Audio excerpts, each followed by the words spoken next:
Sababu kuu 3 zinazoweza kusababisha kutokwa na uchafu ukeni. Sababu ya kwanza ni maambukizi ya bakteria au bacterial vaginosis. Hili ni tatizo linalotokana na kubadilika kwa uwiano wa bakteria wazuri na wabaya kwenye uke.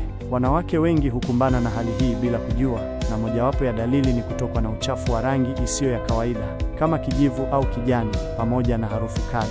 Kama unasikia harufu inayofanana na samaki, huenda ukawa na bacterial vaginosis. Sababu ya pili ni maambukizi ya fangasi, hasa fangasi aina ya Candida. Hali hii mara nyingi huleta uchafu mweupe mzito unaofanana na jibini au maziwa yaliyoganda. Pia inaweza kuambatana na mwasho mkali na hata maumivu wakati wa kukojoa. Maambukizi haya husababishwa na mambo kama matumizi ya antibiotics kupita kiasi au mabadiliko ya homoni.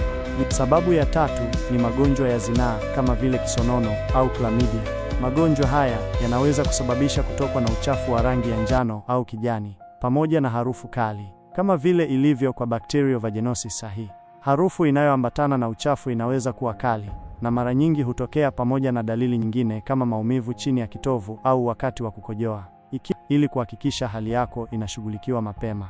Kwa kumalizia, ni muhimu kufuatilia afya yako ya uzazi na kuweka aibu pembeni. Uchafu usio wa kawaida ukeni ni ishara kwamba mwili wako unajaribu kukuambia kitu, hivyo ni bora kutafuta ushauri wa kitaalamu mapema. Kumbuka, uchafu wa kawaida ni sehemu ya maisha ya kila siku ya wanawake, lakini mabadiliko yoyote ya ghafla yanapaswa kuchunguzwa.